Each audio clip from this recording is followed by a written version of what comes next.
کہانی کا نام ہے بلا عنوان۔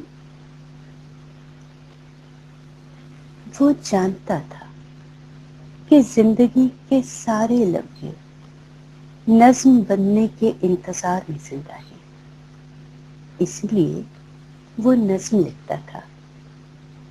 اس کی نظموں میں کچھ ایسی بات ضرور تھی جو پڑھنے والوں کو متاثر کرتی تھی۔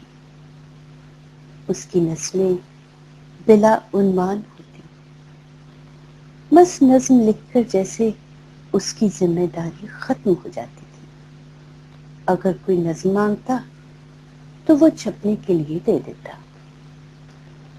اس کے پاس نہ تو اپنی کسی نظم کی کوئی نقل موجود ہوتی اور نہ ہی شائع شدہ نظم کا تراشا اس کے پاس محفوظ ہوتا۔ وہ کم لکھتا اور بہت کم چھپتا تھا۔ لوگ اس کی تحریر کے شدت سے منتظر ہوتے۔ ایک روز ایک لڑکی نے سوال کیا تھا،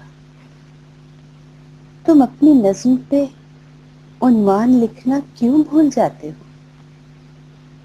اسے محسوس ہوا تھا جیسے لڑکی نے اس کے بدن سے نہیں، اس کی آنکھوں سے نہیں، اس کی روح سے بات کی تھی۔ سوال پوچھا تھا لیکن وہ سوال کا جواب نہیں جانتا تھا۔ عنوان بھول جانے کی عادت اتنی پختہ ہو گئی کہ وہ اپنی محبوبہ کا نام بھی بھول چکا تھا۔ جس نظم کو کسی اور نے لکھا تھا اور جو اس سے کہیں گم ہو گئی تھی، جس طرح وہ اور بہت کچھ گما دیا کرتا تھا، اپنا سگریٹ ماچس بھی اور کاغذ قلم بھی۔ اسی طرح وقت نے اس سے جانے کیا کچھ چھین کر اپنی مٹھی میں چھپا لیا تھا۔ دوستوں عزیزوں نے مل جل کر اس کا بیاہ کر دیا۔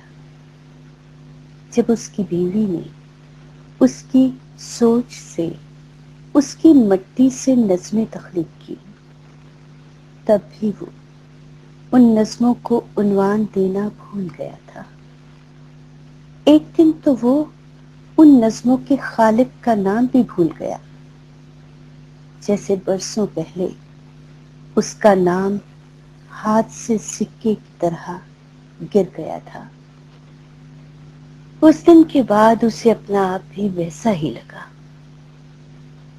اس کی اپنی نظم کا عنوان غائب تھا۔ پتہ نہیں چور وہی تھا یا کوئی اور۔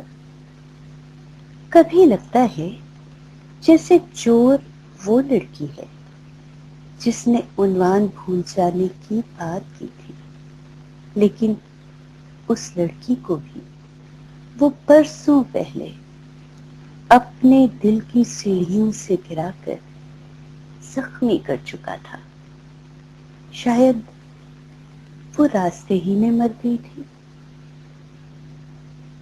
اور اگر زندہ تھی تو کبھی نظر کیوں نہیں آئی تھی؟ اگر وہ مر چکی تھی تو کسی قبرستان میں اس کی قبر کا کتبہ کیوں نہیں تھا؟